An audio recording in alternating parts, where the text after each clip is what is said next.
Let's see who's sponsoring tonight's Hazmat Guys Roundtable.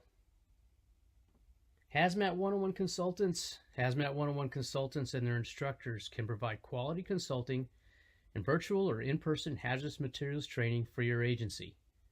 Owner and lead instructor Bob Cascignano is also available for lecturing at your fire or hazmat conference and has in fact done many speaking engagements across the country.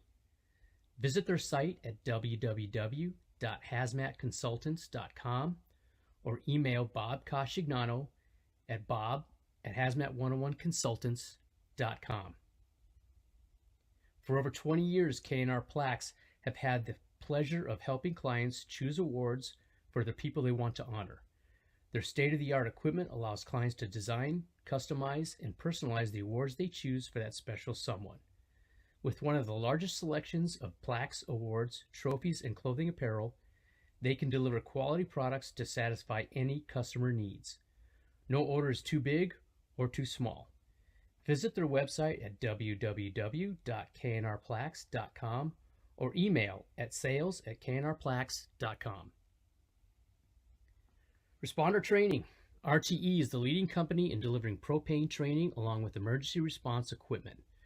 Responder Training has many propane flaring kits, water injection kits, accessories, and replacement parts available. They also sell the only commercially available 1-inch propane flare kit, appropriately named the Dragon Slayer, because size does matter. Contact our good friend, owner instructor Ron Huffman for more information. You can reach him at 765-524-4848. You can email Ron at respondertraining.rdh.gmail.com or peruse his website at respondertraining.com.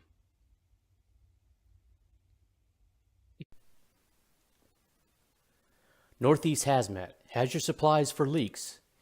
Easy vac pumps, stingers, hoses, rupture seals, and now carrying fire blankets and hazmat apparel.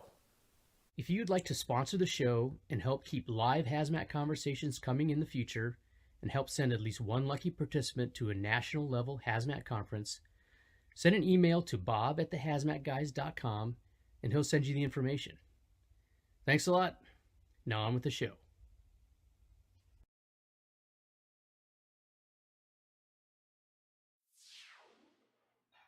All right. Look at us. Glenn is not there. We hear you. We hear you, but we don't see you. Oh, no. All right. Well, you're there. I hear you, but we don't see you. It's all right. We probably for the can best. hear you. Yep. He's got a face for radio, ladies and gentlemen. Obviously, we are on the air once again. That's a positive thing. We are here with Bob Cascignano, and we are here with special guest Glenn Rudner from international fame, which we just got done hanging out recently. And Mike is on assignment tonight. He will be unavailable. And as well, Jay-Z is on assignment. He is taking pH readings all across Europe. We might actually Glenn.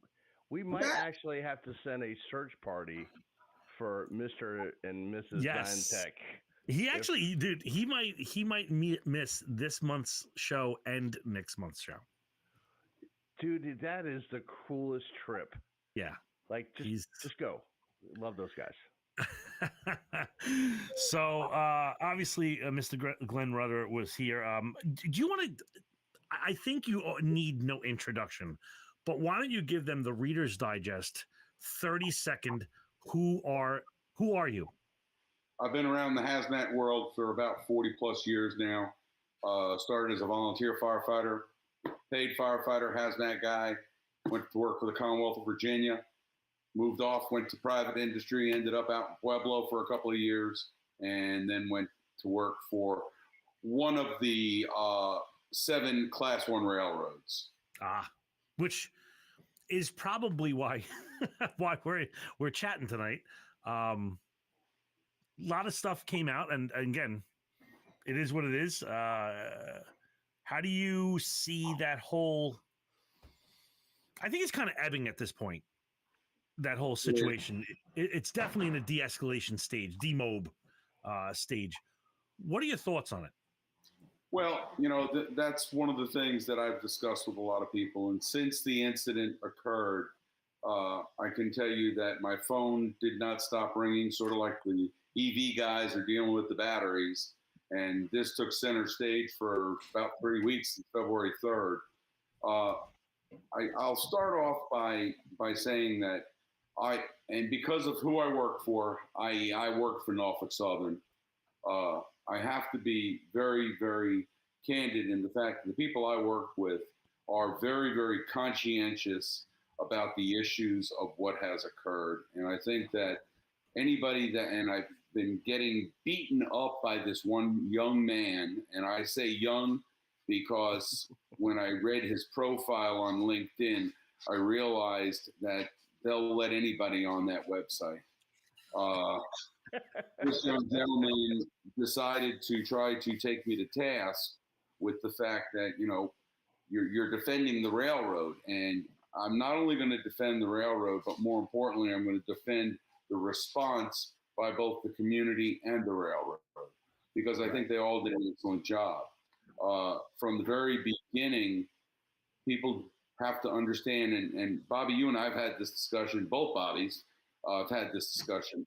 I go by the philosophy that Ludwig Benner put into all of us, that you need 3 things to make a hazmat incident: product, container, and environment. And the environment is the biggest piece here. Everybody understood the chemical. Everybody understood the container, but nobody that was playing armchair quarterback understood the environment or the conditions at the scene. And that's the biggest piece. One of the misinterpretations, everybody was looking at the product. And let's talk about vinyl chloride. We know from both the Emergency Response Guidebook, we know from the NIOSH Pocket Guide that it's pretty nasty stuff. If you go to the ERG, you go to the yellow section, you look up the product, 116P. That little P should really make people think hard. This product, also by its name, polymerizes. I spoke with a federal resource.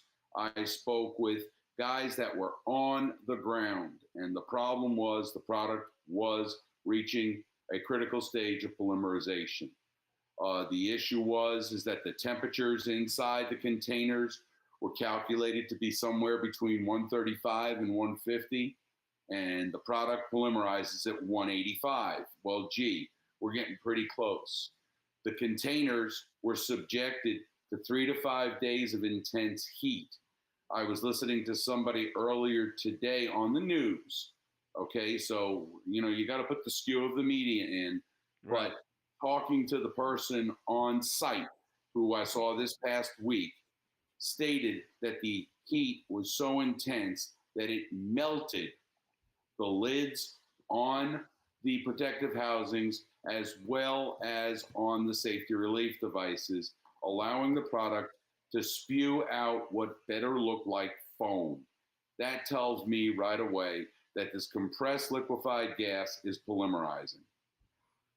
The comment that I made to somebody, which I think goes to the attributes of Mike Hildebrand and Greg Knoll and the name of their book, Managing the Incident.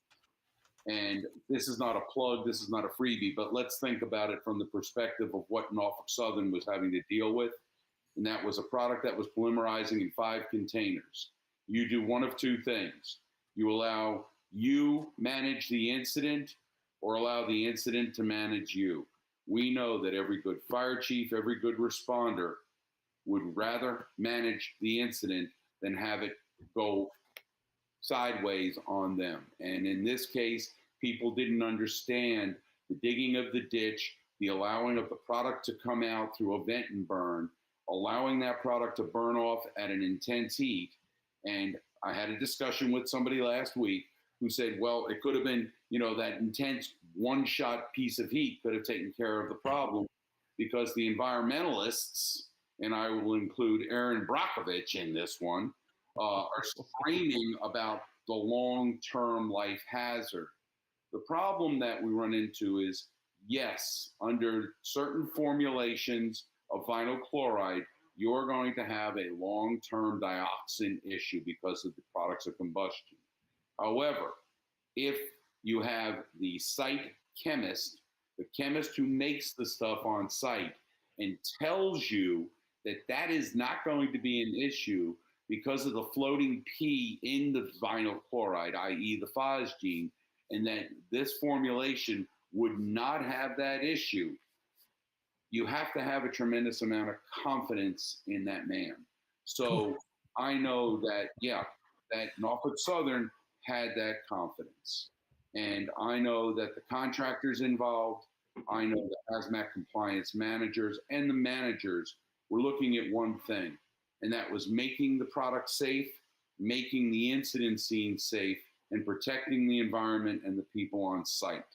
That was their primary goal, no different than what we as retired firemen or full-time firefighters, sorry, not firemen, know for a fact what to do. We know the protection. You know, I jokingly always say to people, just go to ICS 300, go to chapter 4, slide 6, that clearly says, what are your 3 incident priorities? Life safety, incident stabilization, property conservation. And within all of that, we know that the environment wraps around in that. So you asked what my thoughts are. From the short-term response perspective, I know that they did the best job with all of the assets and available contractors, everybody that was involved.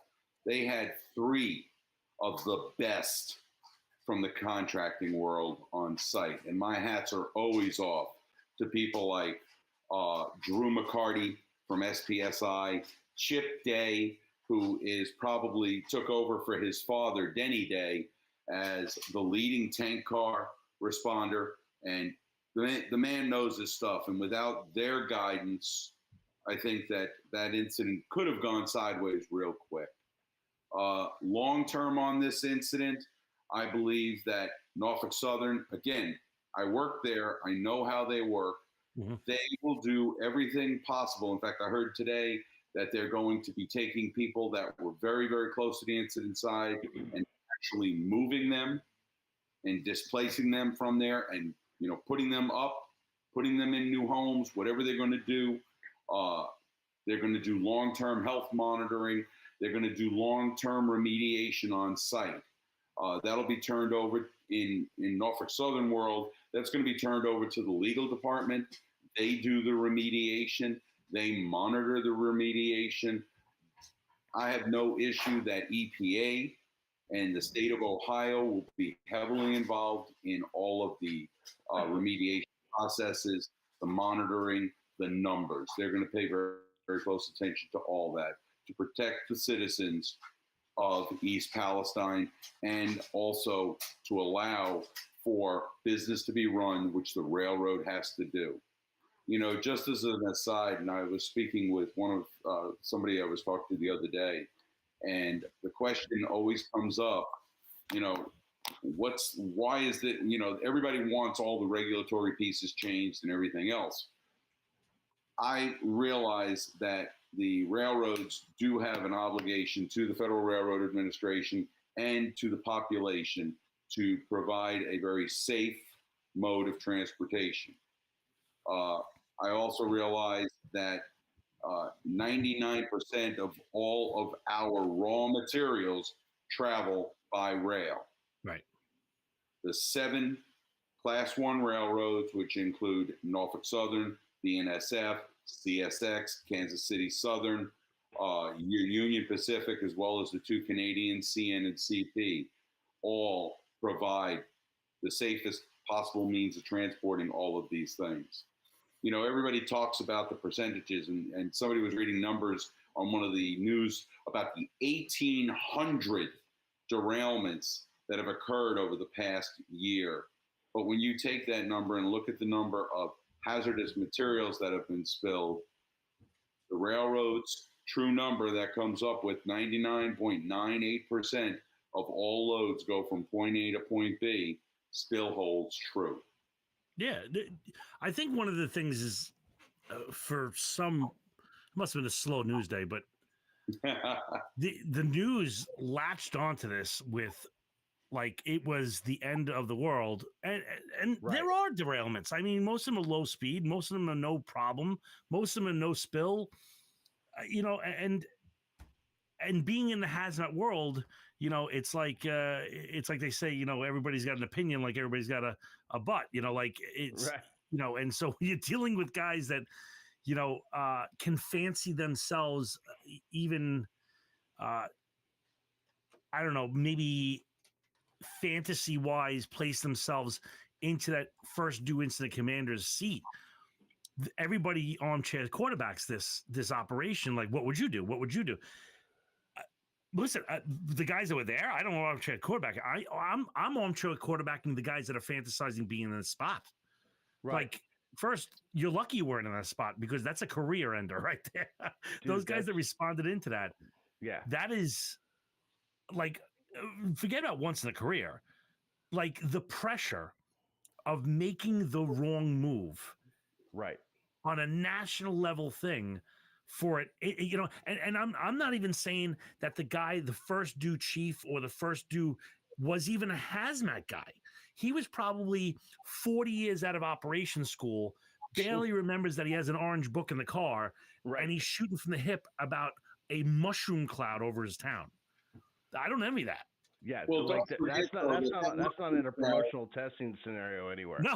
Yeah, but you know, let's be real here, though, and just put this into a chronological order. That mushroom cloud didn't happen until 5 days into the incident. Right. What he was dealing with, though, was, as well as I do, recognition of what was happening, identification, notification. I will say this from a training perspective across the board to any fire department, any hazmat team, any responder, emergency responder. If you don't have your ERG, if you don't have Ask Rail on your phone, and this one's a big one. I sat at a conference one day with 85 emergency managers, and I asked a stupid question. And the best part about it, it was not anywhere where I had it worked. And I said, how many of you all know who your hazmat compliance manager, dangerous goods officer is? Out of 85 people, 3 raised their hand, which means to me, it's not only the railroad's responsibility to reach out, it's also your responsibility.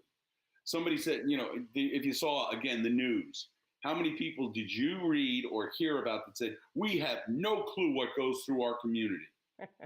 And that is your community's fault for not doing a commodity flow study, working with that railroad, and making sure you know what's going through your community.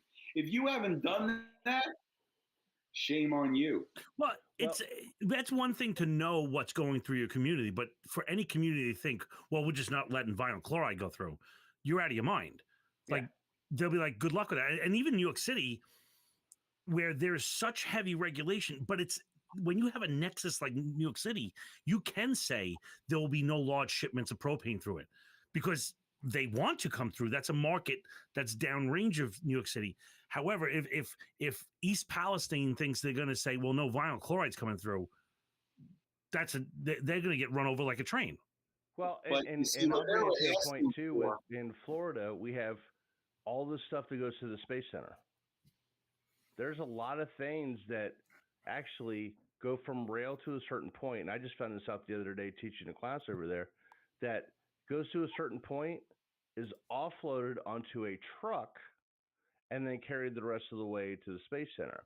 And then you look and see what happened down in our good buddy Mike Blosky's area, where they had a rail car incident, derailment, and a rail car loaded with propane, non-odorized propane, as a matter of fact. And they uprighted it, still loaded, without incident, because they know what to do. But to get to that point for that rail incident, here's what I find more interesting.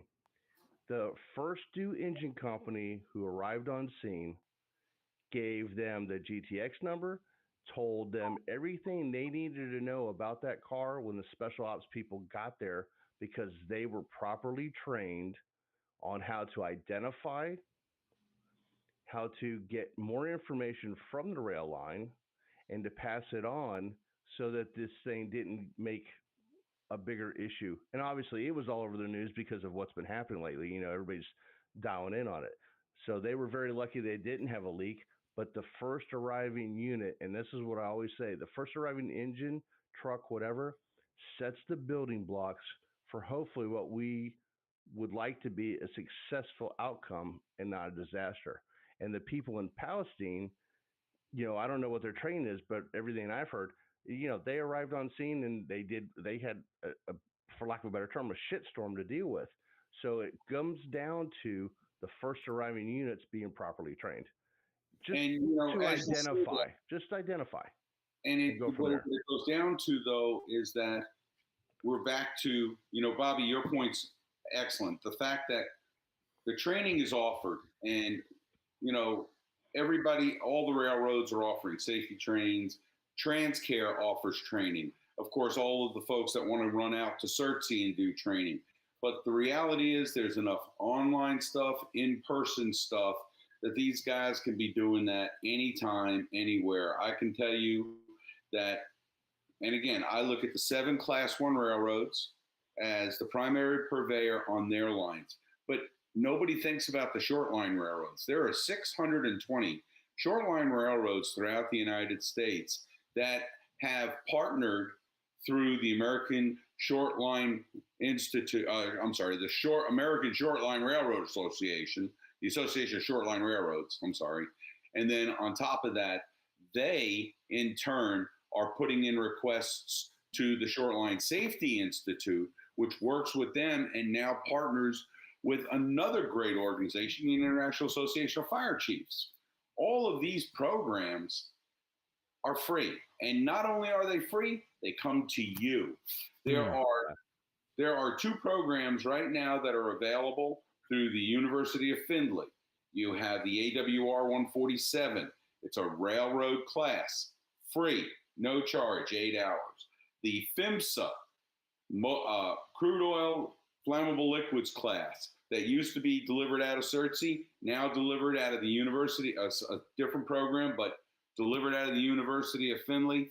They've got a bunch of classes that are available, and gee, nobody's taking advantage of them. And by the way, for the University of Findlay stuff, they're all for rural departments. And gee, let's think about how many rural departments there are in the, that's right, East Palestine. Right. You can go on and on. What I also found interesting is everybody was clamoring for the FRA, the NTSB, FEMA, EPA, the feds to go running in on this incident. I was talking with another good friend of mine who had 5 incidents last week, all of them involving highway cargo tanks. We saw all of the video on not one person from the NTSB, Federal Highway Administration, FEMA, EPA. See it? Nobody from there showed up at any of those, but they all showed up at one single rail incident. So, right. You know, I'm trying to justify, and somebody wrote, you know, everybody's getting all bent out of shape about this, but they forget about Mississauga, Canada. They forget about Waverly, Tennessee. They forget about the incidents that have happened in the Houston area. Come on, you know, there's a real world out there, and there's a lot of other incidents to you know, what NS derailed another train 2 days ago. No hazmats involved, and just as a note, there was a conductor killed yesterday, was hit by a dump truck during a switching operation in a yard. So NS has been plagued by a couple of mishaps. But, you know, several years ago, BNSF had their string, CSX. It runs in cycles. People get hurt. But from a mile-to-mile ratio of transportation, the railroad has the lowest number. Oh, absolutely. It's just, again, like, in my time at work, I mean, dude, we went to hundreds. I'm going to say probably at least 100 I've gone to personally, train derailments. And I'm putting big scare quotes around it because a train derailment was like they were moving the locomotive from like 35 feet at 6 miles an hour and one wheel slipped off the track. They call that a derailment. And I'm like, yeah.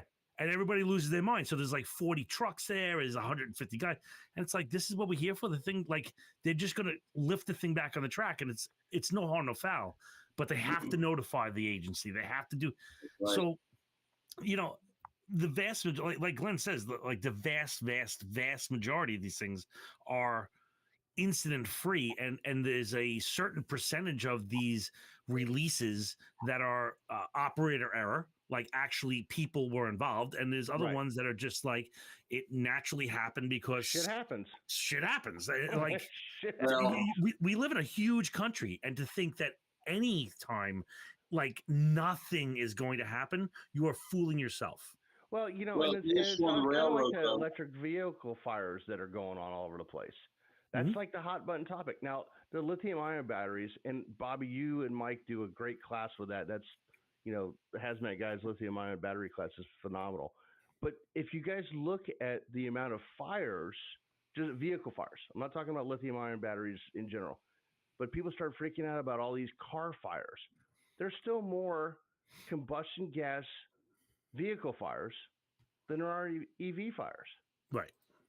But now the ion batteries is a whole separate issue, and they're getting convoluted together, and that's what people, it's a hot button topic for right now, like you were saying before. Right. Well, again, I think the point that you brought out earlier still holds very true, and that is it's all about that first engine company, first truck company, first medic unit on the scene doing a good recognition, identification, and doing a good report out, getting all of the information they need. Again, as I bring out in all the programs that I instruct or when I'm asked, if all you have to do is look up the FRA, get the FRA rail locator guide. Now you know where you are on the railroad. You know who owns the railroad. And, what I find very interesting about programs like that is if you have trouble points, and the railroad's constantly looking at through their government affairs folks, you have, let's say, crossings that are causing problems with cars getting hit, you have a large number.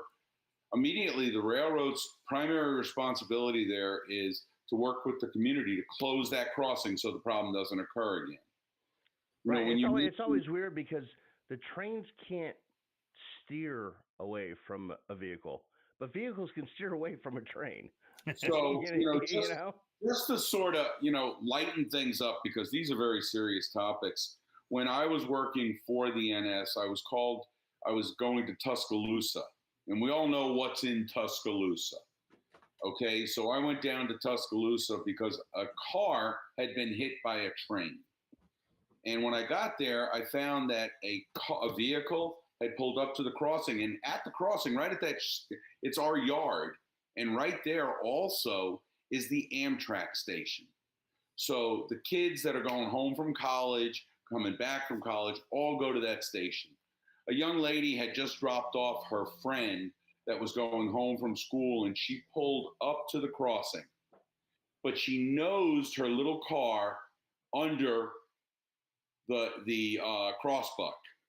And as the train came through, something which we tell people all the time was hanging off the train, caught the front end of her car and knocked it off. Police responded, got on the scene, and the police officer's talking to the young lady, and he said, "Ma'am, why were you so close?" She says, "Well, I thought the train would go around me." The police officer was talking to me, and all he said to me was, "Roll Tide." End of the sentence. Yeah, well. It's amazing if the people look in the front seat of a locomotive, they'll see there is no steering wheel. That's why they have the tracks. But, again, recognition, identification, getting all the information, taking the training, asking for that training, you find out that, again, you do like you said, Bobby, that information that Mike was able to get, that incident was very easily done. And by the way, the rail industry, the majority of the time, those cars that tip over, they're uprighted without having to offload them like you got to do with a 406. Sorry, you're not going to offload 30,000 gallons. You're not going to drill it. You're not going to do the same things. So Mike, I was going back and forth with Mike on our group, and I said to him, dude, they do that every day. Right. And I have a great example of that as well. I had 2 chlorine cars flip over in my yard in Birmingham, Alabama. We had our crane contractor come in. He swaddled them, stood them right back up, caused a little bit of concern when the cables went like that. But, hey, that's what they do for a living. That's their job. Right. I love it. Absolutely. I think it's great. And you know what? I think they did all things considered, I think they did a pretty good job. The responders. Absolutely. I'll preface it with that. I think on all accounts. Yeah, no, and you know what? I'm monitoring the story because I'm wondering. I like to watch the evolution of something from point 1 out. And so, it should be an interesting one going forward. So, and we talked about it. I know we're getting ready to wrap up, but we talked about it last month where the first responders, they already knew that they would be calling in other regional hazmat teams. So if you guys don't, you guys that are listening out there or will listen to this, on the rerun, if you don't make contact with your cohorts, whether it's your next county, your next city, part of the state, or in this instance, the state next door, you should look at that and start figuring out what you're going to do now, not at 3 o'clock in the morning, because then it's too late. Yeah. It's a very good point in that, Bobby, just so you know, because there was one of the articles that just appeared, one of the major issues that happened at East Palestine between all the mutual aid companies is terrible, terrible communication. They had no mutual aid stations. They had no way to talk to each other via radio, which became a very big problem for them in staging and setting up and monitoring, all those things that are real important. Yeah, so absolutely. That was something that was looked at many years ago during the period of September 11th and forward was the issues with interoperability of radio systems. And everybody was always worried about radios not working. The other problem is people talking. And you just pointed that out I'm going to use a real good word for you, Bobby. Very eloquently, you put that. Sure people talk. No, but it is. It's, if you're not talking at 2 o'clock and drilling at 2 o'clock in the afternoon and wait until 3 o'clock in the morning to work together, you got a problem. And you really. Very true. Very true. Well, once again, thank you to Glenn for coming on and giving us a little insight into trains a little bit more. I'm sure you'll be listen. If anybody's on the national circuit going to conferences, I'm sure you're going to see Glenn out there. You'll see Bob and myself and Mike. Come up, see us, talk to us. We're out there.